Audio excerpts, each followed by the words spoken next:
This is Tony Hawk, a legend in the skateboarding industry and a man responsible for one of the most successful franchises in video game history. I first met Tony during our shoot at E3 with our host Allison Hayslip.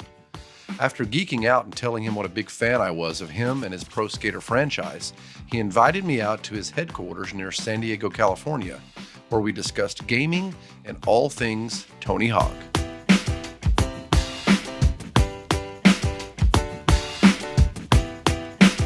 Tony, hey. Hey. What's up, man? How are you? Good to meet you. It's you, right on. Thanks for having us here. here. Of course. Thanks for coming. So this is your domain here, huh? This is my office where I pretend to do work. But okay. My real work is actually done on a skateboard out in the back. But this is just kind of my collection of random stuff through the years. A few awards, a lot of pictures, some collector's items, skateboards, like this one's signed by the Clash. Oh, nice. Nice. And then some of my first models and one-offs like snowboards, stuff like that. Well, I'm interested in that, but I can't stop looking at.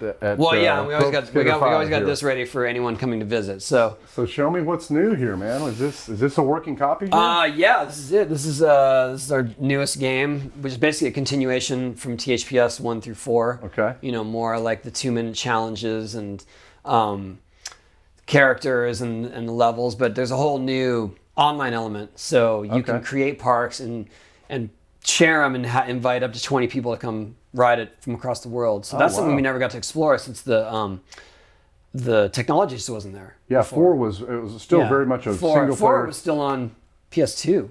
Yeah. So in a minute. Yeah. Oh, nice. Oh wow! Right off the graphic. Yeah. Is there a new graphical style? It looks almost like a little bit, yeah. Cell shaded anime kind of. Nice. So this is my son Riley. Oh, this is Riley. Okay, cool. And this is a famous skate spot called the Barracks. Oh, there you go. I don't do that to my son in real life. Let that be known, okay? That wasn't intentional. This is a famous skate park in LA that's like a private facility called the Barracks. Nice. So it's pretty cool that we're giving people, because it is very private, we're giving people an opportunity to actually skate it. How does it feel to see your son, not just in a video game, but in your video game? It's pretty cool. Well, it's pretty, you know what's cool for me is the fact that he agreed to do it. Really? Because, the request came from more of the fans than me. I knew that he has an aversion to anything that I'm really involved with because he's trying to make his own way. And when I asked him, he said yes. So I was pretty excited. And he didn't ask for the title to be changed. Yeah, Riley Hawk Pro Skater. Well, maybe if I actually do quit skating, that'll be his time. Yeah, but I'm still here, still doing it. This brings back so many memories. I literally haven't played Pro Skater since Alcatraz. Was that 4 or 3? Skating Alcatraz. Oh, nice. I think that was 4. What is this? Is this something where he's in special mode right now? Special mode, okay. Yeah. So you can actually on this game you can turn on and off special mode. The animation of special mode is a lot cooler. Yeah. Yes. Awesome. Riley, good job.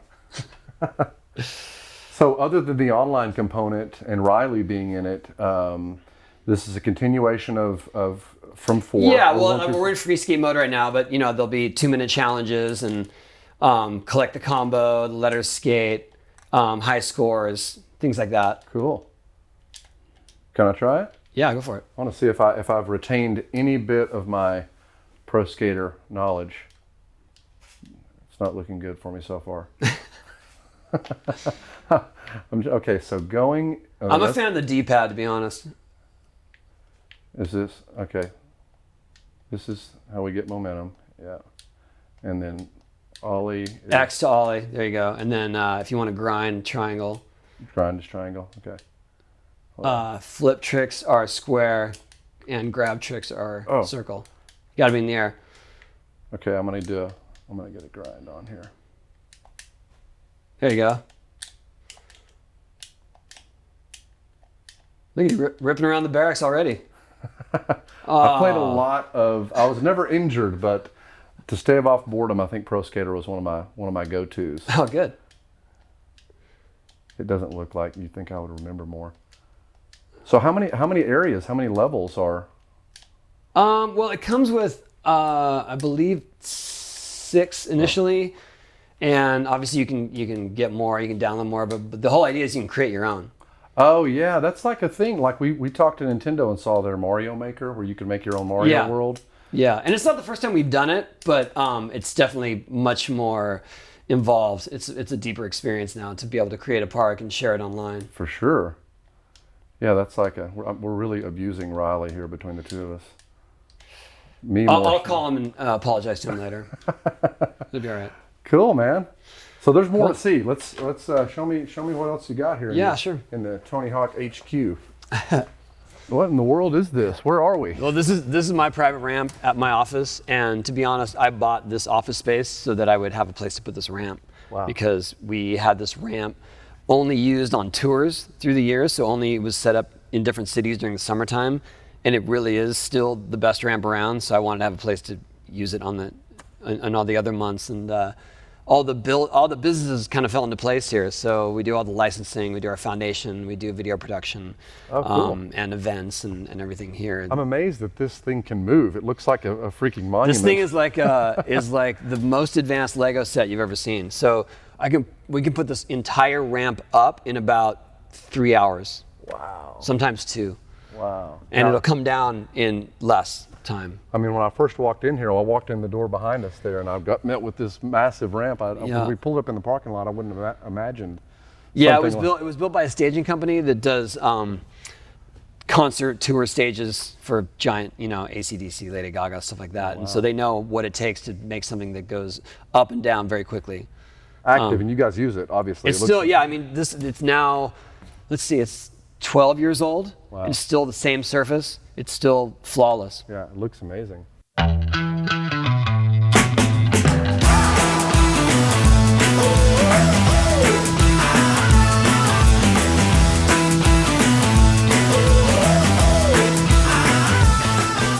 you kind of give me the origin story of Pro Skater? Like, were you approached, or was it your idea and you went to Activision? Like, what's kind of the origin story of the game? Well, in the early, let's see, the story of my involvement with video games was that I was approached by a PC developer that wanted to create a skating game. Yeah. And he wanted my sort of endorsement to go take pitch meetings, to go pitch to different developers. So we went, and he and I went to a few different publishers. We went to a few different console manufacturers. And this was in the 90s. This was like 96-ish. And just basically got shut down everywhere we went. In fact, one was like really embarrassing. They were just like, why would anyone, like, skateboarding's not even popular. Why would anyone want to play a video game based on skateboarding? So your brand as Tony Hawk wasn't what it was now then? Yeah, I mean, I didn't even consider myself a brand then. I considered more of myself just a pro skater that was in the X Games. That's pretty much all they knew about me in terms of my success. And so he gave up, he was over it, but my name had sort of been embedded into the video game industry where, this guy, Tony Hawk, wants to do a game. This is the video game skater guy. Yeah, pretty much, yeah. And so I got approached by Take-Two, which is now Rockstar. They wanted to do a game. I liked their idea, but it just seemed a little more, their idea was very much like based on the difficulty of skating. And I was like, I don't want it to be as hard as skateboarding. I want it to be something that you can emulate skateboarding, but make it more fun. So I was talking to them for a little bit. Activision called me and said, hey, we heard you might be doing a video game. Please come see what we're working on. And I went up and saw what they had developed, and they just basically had an engine with some crude tricks and basically this dystopian wasteland that they were skating because they had Neversoft had just done Apocalypse with Bruce Willis. Yeah. So the first time I ever played what is now THPS was with Bruce Willis with a gun on his back, ollieing and doing tricks in this like deserted wasteland. Nice. But I could bring tell that back, by the way. What's that? They need to make that like an add-on. They should. There's actually like there's a secret room in one of the levels above the mall where you can see all these unused boxes of Apocalypse. Oh, nice. Like they're unshipped. what's that? Unshipped. Yeah. Yeah. Their inventory. But anyway, when I saw what they were working on, I just knew instinctively I could tell like this is fun immediately. It's intuitive. The control scheme is pretty straightforward in terms of how a skateboard would work. Sure. And I told them, I thought with my experience, with my resources and expertise, we can make this something that'd be really fun for skateboarders to play. That was my only goal with the game. So I pretty much signed up right away. And was that version of it, did it, like, what level from like 0 to 100% of authentic skate moves were in that prototype version? We thought we had covered most of the basics of skating, and anything that was more difficult was more of a combo that you could create in the game. Okay. And that's kind of where it went into more arcade feel and Fantasyland, because all of a sudden there were these combinations being done that people were like, you can't do that in real life. I'm like, exactly. It's a video game. That's why it's fun. Yeah. Nor can you grind the high lines of, the city. Yeah. But or Alcatraz, we want, or skate Alcatraz, sure. And yeah. the funny thing is that a lot of kids grew up playing that game, and some of them were inspired to start skating. And now the generation of skaters, they're doing these combinations that we thought were only possible in video games. I mean, if you really look at a pro, a state-of-the-art skate video or a competition, the combinations these guys are doing are stuff that we didn't think were possible. Didn't even conceive it in real life. Wow. That's interesting too. We were kind of talking about that on the way up here, of sort of skater or skate culture and gamer culture and the parallels.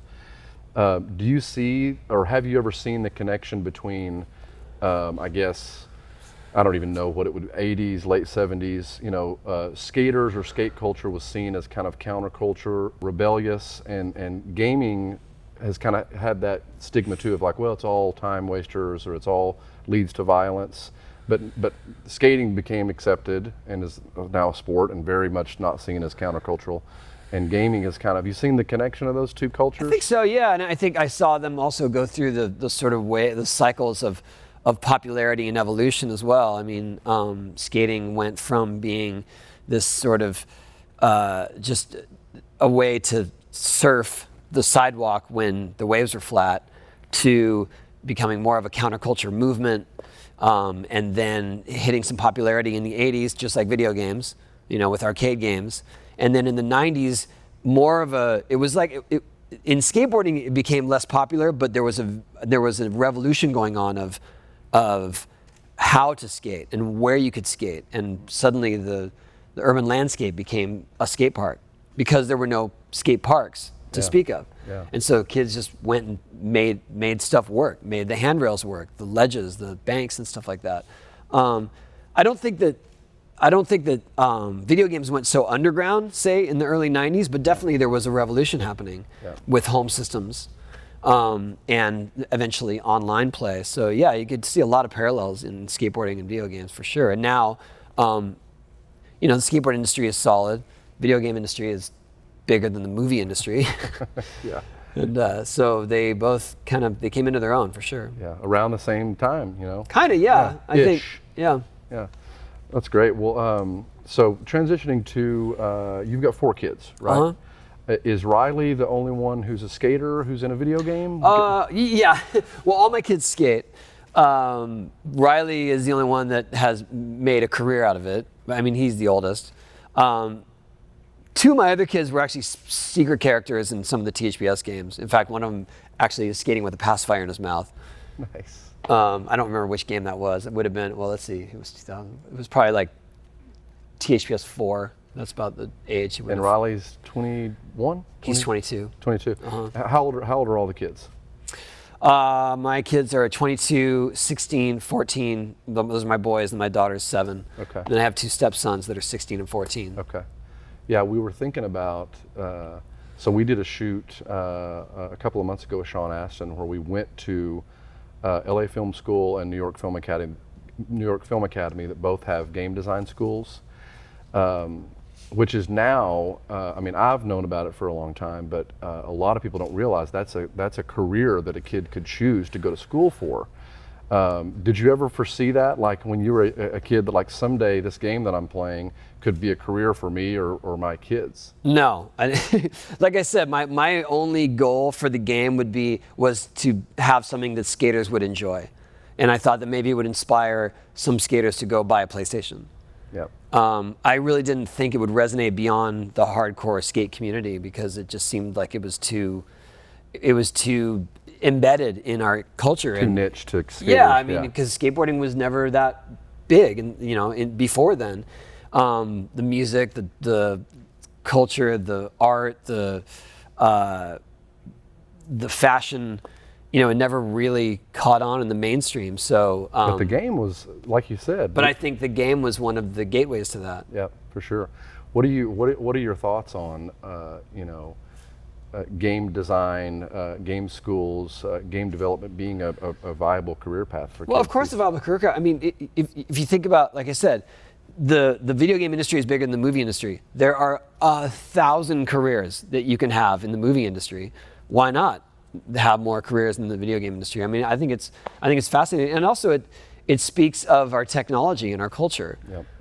If you're learning how to animate, or if you're learning how to do artwork or shade things like that, coding, yeah, absolutely, that's a viable career, and one that can take you beyond just video games. Yeah, that's great. So we talked about culture. Okay, so rewinding a little bit back to the original, and you may have covered this, but we'll just check this off here. Why do you think that not just skaters, but the Vox Populi embraced Tony Hawk Pro Skater so widely? Like, what made it so popular to the mainstream? I think it's the replay factor, because even though there were these levels and there were specific challenges, there were so many different ways to accomplish those things, and there was this free skate option. So yeah, it was more like you could explore a level and do it in your own style, just like skating. I mean, I feel like skating as much as an art form as it is a sport, and you can do it in your own style and your own voice. The way you play our game is the same way. You can go and just have one specific challenge that you made for yourself, and not just one of the ones that they're trying to get you to unlock certain things. It's more I mean, that was when I first played the PlayStation 1 version, that's what I loved about it the most, was you could just drop in and play, and you could do the missions, or you could just screw around for 10 minutes. And so that keeps you coming back, because it makes it interesting each time. Yeah, that's interesting, because I think that's really what makes, that's a appeal to most games that are really popular, is the replay value. You can pick it up and play it. I mean, to this day, people tell me they're busting out their Nintendo 64s and their PlayStation 1s to play our first two games. That's awesome. How does that feel to be, and I don't think it's an overstatement to say that those games are part of the canon of video game history. How does that feel for you? It's a huge honor. I mean, to be honest, I'm more proud that it put skateboarding on the map as a genre of video games, and eventually led to, obviously, other companies doing skate video games. But that's something that I'm probably most proud of in terms of how far we came, because before that, skateboarding in video games, it was 720, it was skate or die. That's about it. Skate or die, yeah. That was I bought a Commodore 64 for skate or die. Yeah. TNC Surf Country. TNC Surf, yeah, but that was like skating was one tiny piece of it. I bought that one too. Yeah.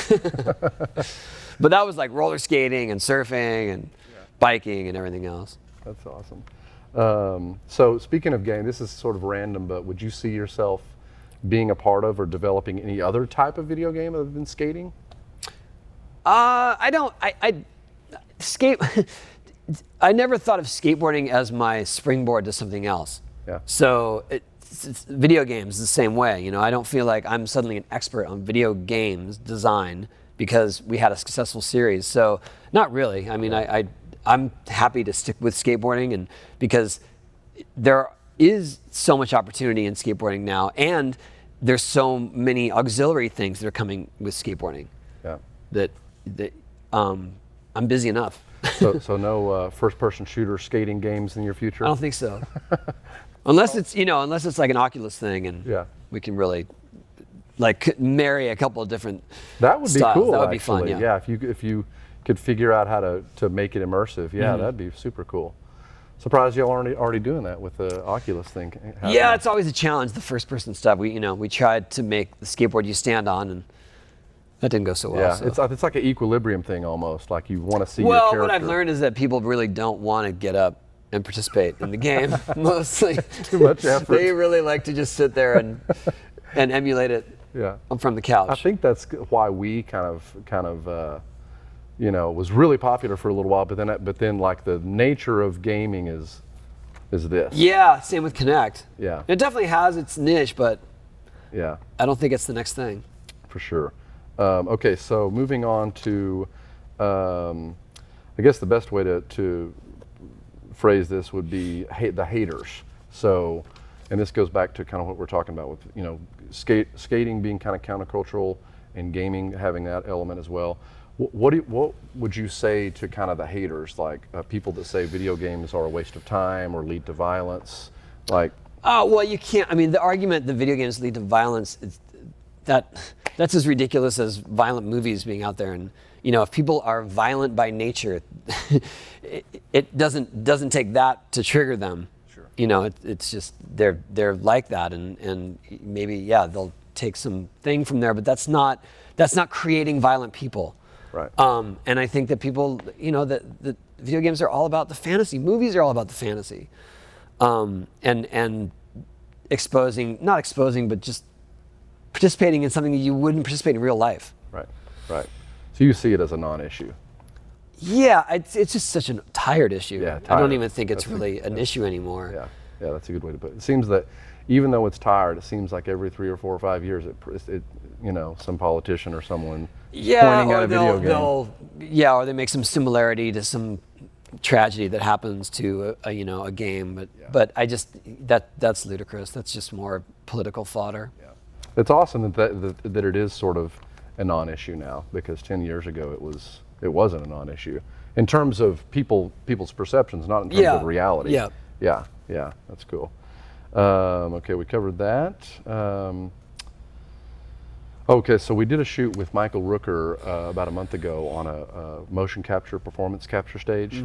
Do you see a time when game characters will emote like actors in a film, to where you'd see and be a part of that, and you wouldn't realize that it was a game? It would look and feel and emote like a motion picture. It feels like we're almost there. I mean, I don't think video game characters are going to become self-aware, but definitely the graphics and the feel of it is becoming much more real. So, yeah, I've seen animations recently with newer computers that you wouldn't know that it's not real. Yeah. The either human or just landscapes.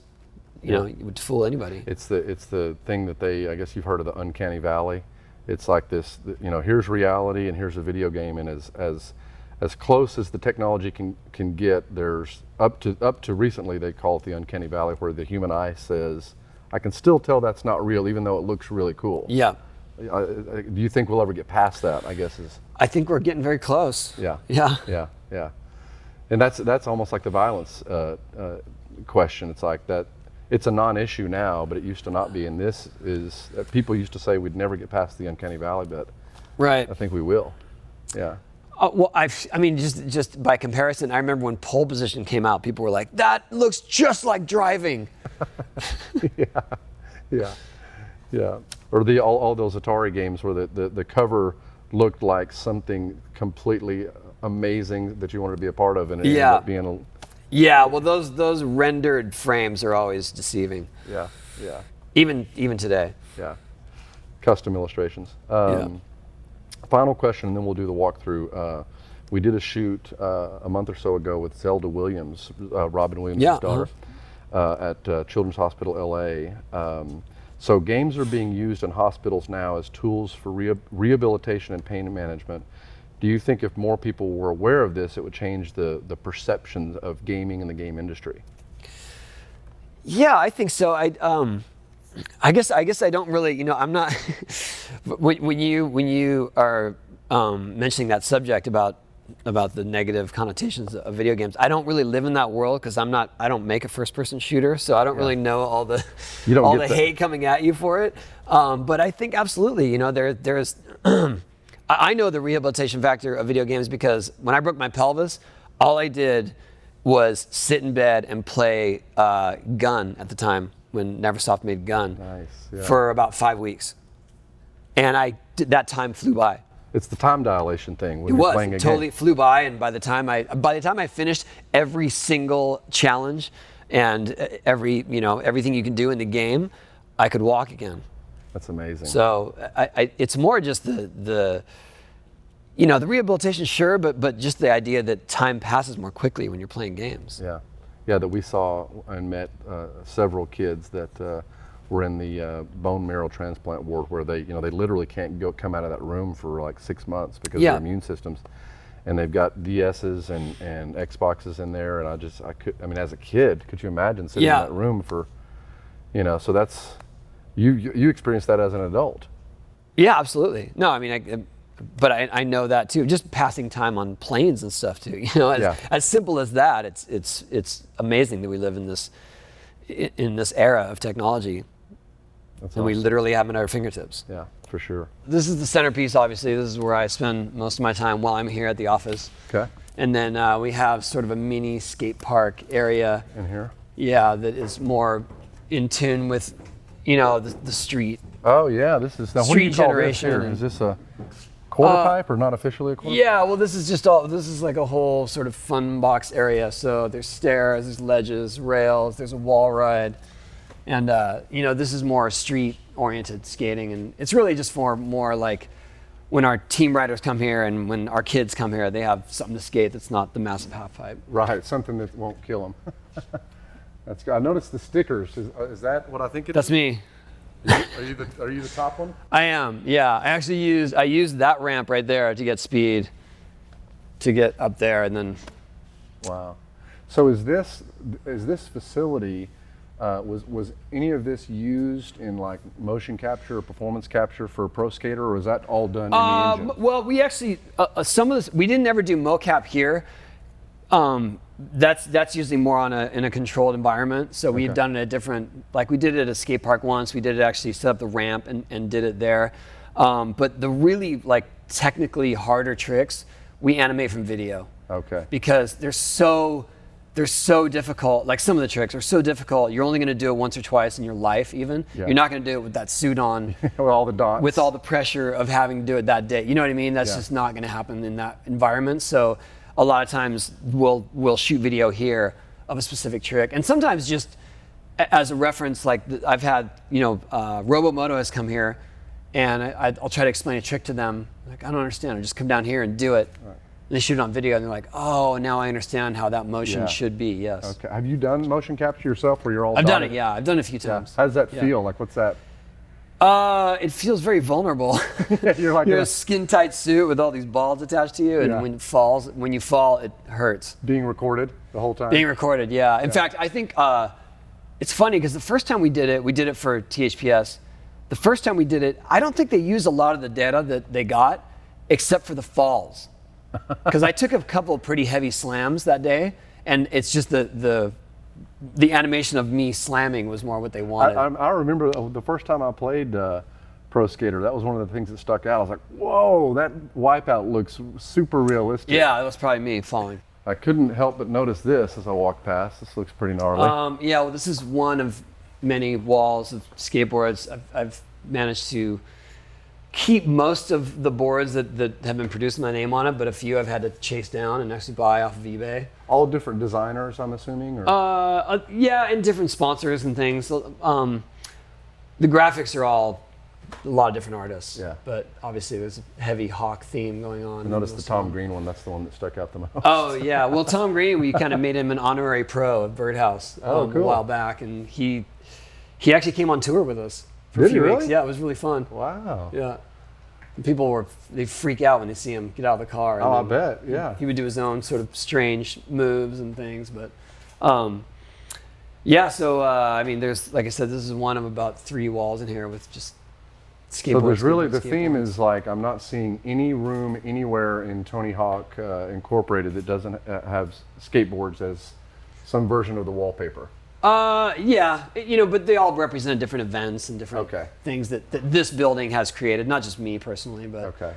everyone here. I mean, this is very much a group effort here, and Yeah. any event that we do or any project we do, it takes the people in this building to make it happen. That's really cool because it shows the community aspect of, like when we go to different game development studios, it's kind of similar. There's not skateboards representing different events and different things that have happened, but there's their games, there's sculptures of their characters that they've created. Yeah, that as kind a of group. stuff. Yeah. Well, like Yeah. for instance, this right here is from one of our charity events called Stand Up for Skate Parks, and it's our nice. main fundraising event for Tony Hawk Foundation, which supports public skate parks in low-income areas. Cool. And so we do a limited edition skateboard each year for VIPs and that show up at the event. We've been doing it for the last 10 years now, and we have awesome bands: Black Keys, Jane's Addiction, Nice. Modest Mouse, and So so does this then go in auction and the money goes towards?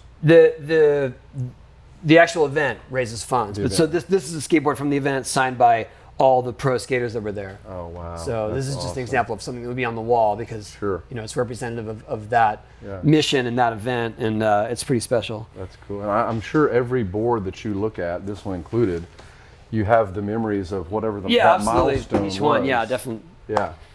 Yeah. different stories or inspirations for what they were. But the ones that are to me the most entertaining are the ones that I've had to actually go and like chase down and buy on eBay. Yeah, like some one Or guy. make an offer to someone that I know has one of the only ones in existence. Have you ever gotten anybody that's like, There was one that was very difficult to get. really? Yeah, this guy in Australia had it, and I had to keep offering him more things until he finally agreed Wow, to it. So it was wow. money plus like my personal board plus a couple other signed things.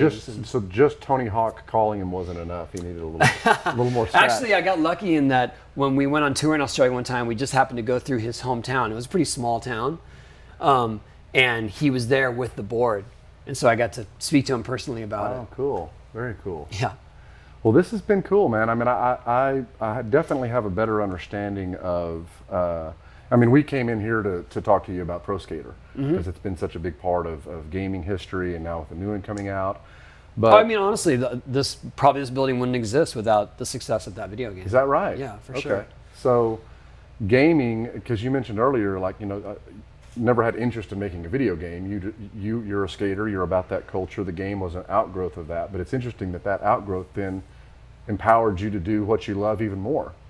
Oh, absolutely. It really gave me an opportunity to pursue different opportunities, to pursue different ways of skating, different ways of promoting it, instead of just competing all the time. Yeah. And it allowed me to have this recognition factor that I never imagined was possible. Wow.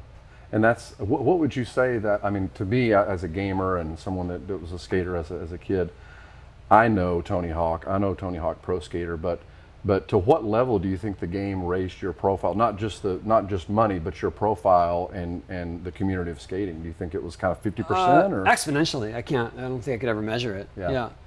I mean, before the video game, the people that knew me were usually skaters themselves. I didn't resonate beyond this industry. I mean, there was a little bit of success with the X Games right around then. Oh, sure. Yeah. But I feel like once the game took off, it took on a whole new life. It really did take on a persona of its own. Like there were times when I'd go places and kids thought that I was just the name of a video game, or that I was named after the video game. Oh, wow. That's like, life imitating art or something like that. Yeah, it got weird for a while. Well, it's cool that, what I think it's cool is that, so there's a lot of game developers, not naming names, that have, they make a game and they sell it and they make gazillions of dollars and then they don't do anything else. But these games and the resources that they've brought, you've taken that and just created more things and fueled your passion even more through those resources, which is awesome. It's not the case. Yeah, well, that's the thing. I mean, with skateboard, a video game was something that was definitely an exciting opportunity to me, but it was never going to be the end all to my career path because I was always about the skating first and foremost, and I still am. Video games has been this amazing success it allows me to do other things, but all along continuing to skate. That's awesome, man. Well, Tony, thanks so much Yeah. for your time. Cool. Really All right. appreciate it. Can't wait to get my hands on the new game. Hopefully, it won't abuse Riley quite as much. Once Yeah, I choose a learn different it. character for the Yeah, first time you play. Wake up at dawn and didn't get much sleep, so cause I'm yawning. As I lay here dormant, whole world on pause for this moment. I look outside and watch the sunrise, kiss the world good morning. And just enjoy the calm that holds me right before the storming. This world's our playground, so let's go out and soak it up. No matter how old we get, we sing it, we sing it. La la la.